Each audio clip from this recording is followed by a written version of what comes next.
I want to thank everybody for coming on this great event.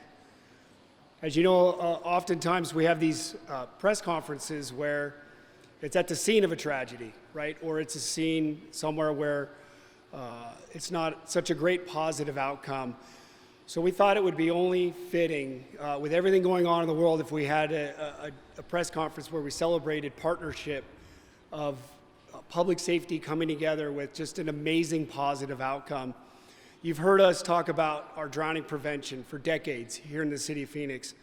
And unfortunately, we still have tragedies every year. But today, I think, is a lot of bravery. The bravery, of course, is on the family to come here and tell their story. And I think when you look at this story and how it unfolded, it makes so much sense that the mayor would want to be here, that we've got the fire chief, and that we've got the public safety folks that were there that day. So this is an event that we want to really highlight the partnership of how this all came together, and that we've got a young child who is here and happy and healthy and celebrating it in our community. It's something for us to really acknowledge and be proud of in our community. So without further ado, I would like to bring up and introduce the Honorable Mayor Kate Gallego. Mayor.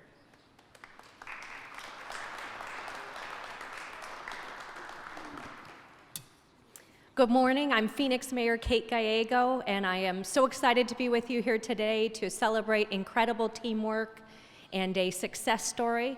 It's wonderful to be joined by Councilwoman Laura Pastor, who is a huge advocate for community safety.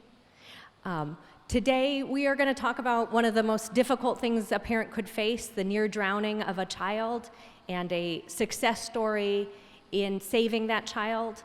I am so grateful for the Alvarez family for sharing with us such a terrible moment, but also inspiring our community to be a little bit safer. I am the mother of a 4-year-old, and I don't know that I would have the ability to talk about such an event, but we are grateful that they are willing to do so. The video is hard to watch of the near drowning, but we have a success story in beautiful Justin, who, as he walked in, was looking at the basketball hoop and ready to play ball. I understand we're both fellow chocolate lovers, so we are so happy to see Justin as a wonderful, successful young child. We had Officer Meinhardt, who is with us here today, who was the first to respond and was able to provide CPR. Can we get a round of applause for our officer?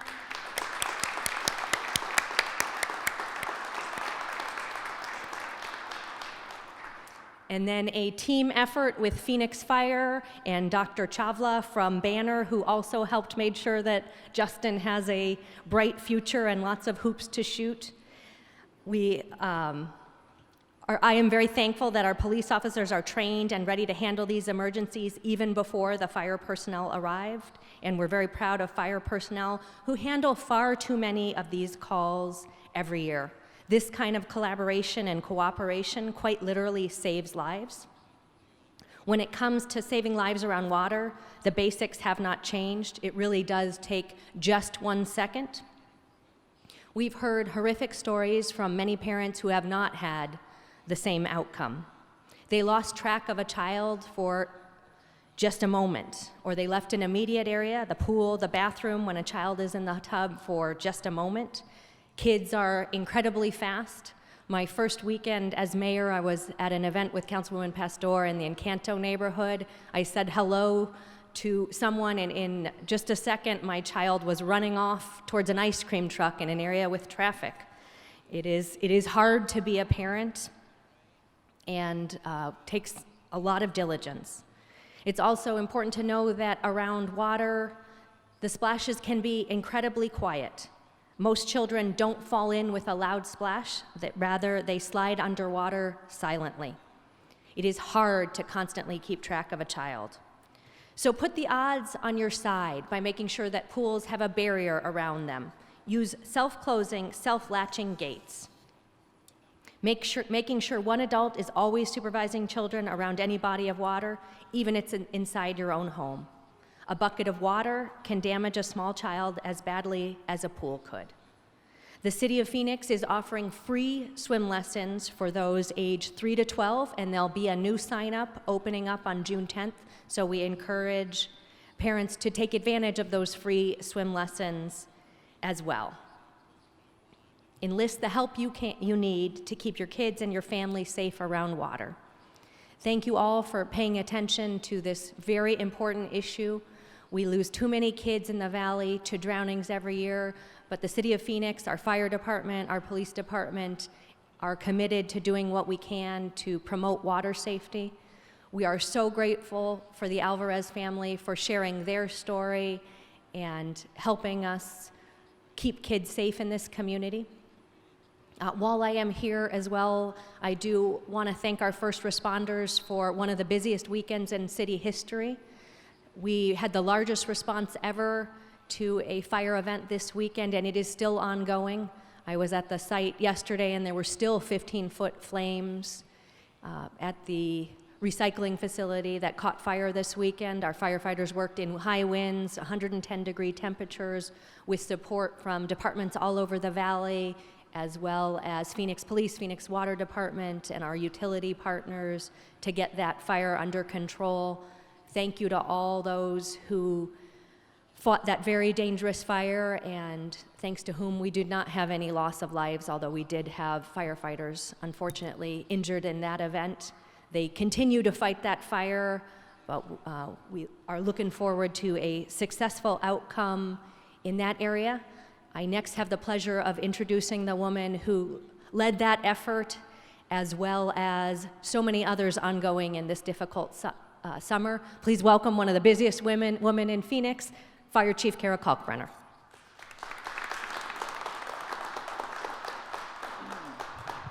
Thank you, Mayor Gallego. And I'd also like to welcome Councilwoman Pastor. Thank you all for being here. Mayor Gallego very well spoke about the need to watch your children around water. She was extremely articulate on what we can do to prevent these horrific accidents from happening. I want to talk a little bit about our public safety relationship with the police department. On April 18th, a perfect example of how the public safety system in the city of Phoenix works. The successful outcome from a near tragedy was because of the amazing people that go to work every day for the citizens of Phoenix. Phoenix police officers are patrolling our streets every day, and because of that, they are often the first responders on scene for house fires, accidents, as well as drownings.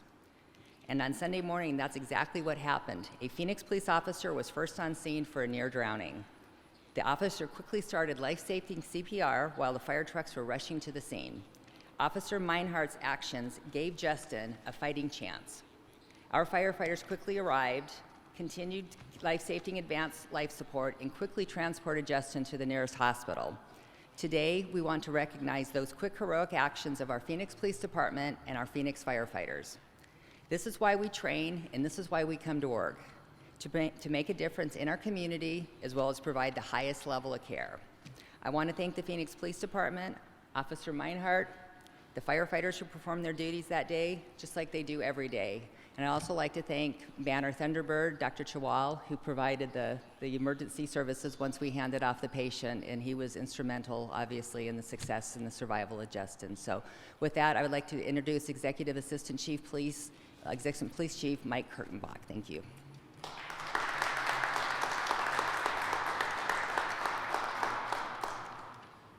Thank you, Chief Kalkbrenner. Thank you, Mayor Gallego, Councilwoman Pastor, for being here. This has undeniably been a very challenging week for the city of Phoenix and for the public safety family. And it's wonderful to be here under such happy circumstances. It is my honor to represent Chief Williams, the men and women of the Phoenix Police Department, and the real star of the show, Officer Shelby Meinhardt, over there. As you heard Chief Kalkbrenner say, oftentimes Phoenix officers are the first on scene of calls such as these because they're out on the streets listening to the radio as these calls are broadcast. And as they do respond, they work in hand with our Phoenix Fire partners. Officer Meinhardt is a recent graduate of our Phoenix PD EMT program. In fact, I had the privilege of being at her graduation and presenting her with her certificate, where she, in her own words, recounted the actions of that day. Our EMT program is a 16-week course. We've had 28 members of the department who have already graduated.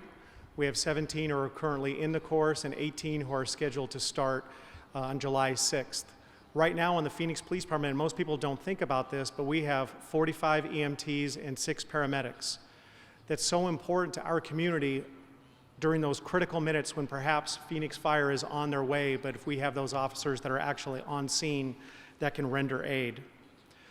The body-worn camera footage that you will be provided today is an example of that collaboration between Phoenix PD and Phoenix Fire. We are committed to working together at the highest levels possible for the members of our community. I am so proud of Officer Shelby Meinhardt. The level of professionalism, care, and compassion that she showed that day helped to ensure that this beautiful little boy, where's Justin? There he is, over there, is here with us. And with that, it is my pleasure to introduce Justin's mother, Erika Alvarez.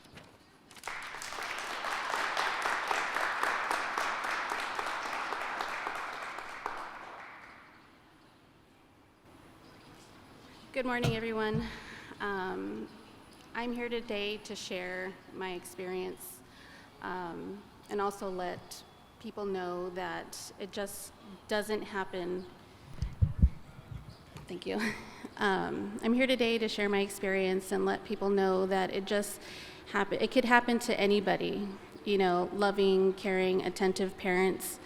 You think it might not happen to you because you're caring for your child, or you think, you know, you have things in place, but, you know, it happens so quickly, and it's not like the movies, you know, it's quick, it's silent, you don't hear no screaming or splashing, and once it happens, you know, you need to know what to do afterwards.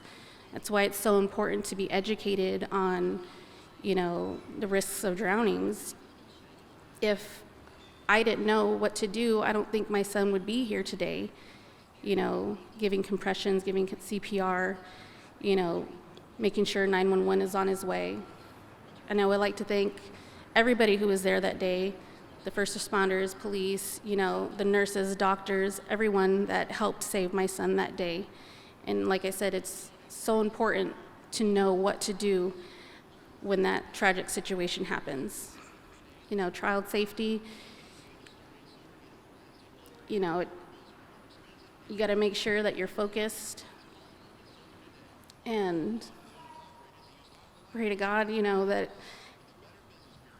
it pulls through, you know. So once again, thank you to everyone here. I appreciate from the bottom of my heart my family as well. Thank you, everyone. Thank you.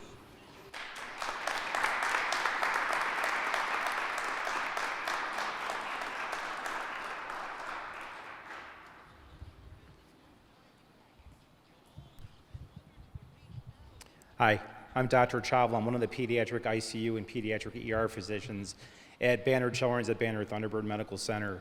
I was a treating doctor that was on duty, on call when Justin came in. A little bit of the medical facts from when he came in. The only call we got was an alarm call in the emergency room saying there was a toddler coming in as a full drowning because EMS had their hands full. I came down from the ICU to help out the ER team, and you know, he came in not getting CPR at that time, but was not breathing very well. It was very, very cold, and the situation did not look good to us. Breathing tube was inserted in the emergency room. Resuscitation started. His initial blood gas that was done was not very good. It looked like he was not going to survive this situation. The only thing Justin had going for him was early CPR was started. He had a pulse by the time he got to us, and his body temperature was very, very cold because the pool temperature was still cold. He was brought up to the intensive care unit where central lines were placed. He was put on life-saving medications to augment his heart and also to put him in a coma. And the situation didn't look good. I remember having the talk, unfortunately, I've had to have too many times, as my partners do, and pediatric intensivists in general in the Valley, when a drowning comes in with parents, that normally the outcomes aren't good. And you just have to see what time is going to show as patients go through. By the time I left my shift in the morning at 7 a.m., I turned off his paralytic, and he still wasn't doing much neurologically. And when I signed him out to my partner, that's what I said.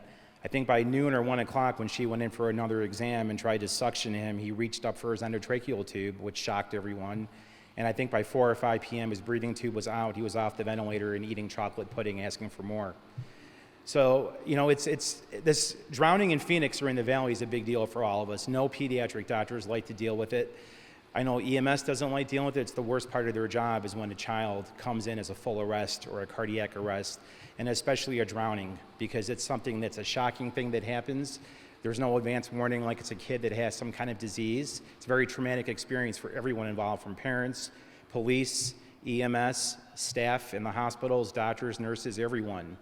And again, the relationship that the physicians also have at the hospitals throughout the Valley, including Banner, with Phoenix EMS and Phoenix Police, you guys did a tremendous job. And the only reason Justin is here and you made our job possible to be able to do something to try to save him was what actually happened by mom starting CPR and on scene with the first responders, with the police officers starting chest compressions, and then great work that EMS did and bringing him to a pediatric emergency room right away. Different circumstance to have this kind of conversation. I think it was a great outcome, and I want to thank all of you guys. A big hand for Phoenix Fire and EMS for everything that they did to give Justin a shot, please. Thank you.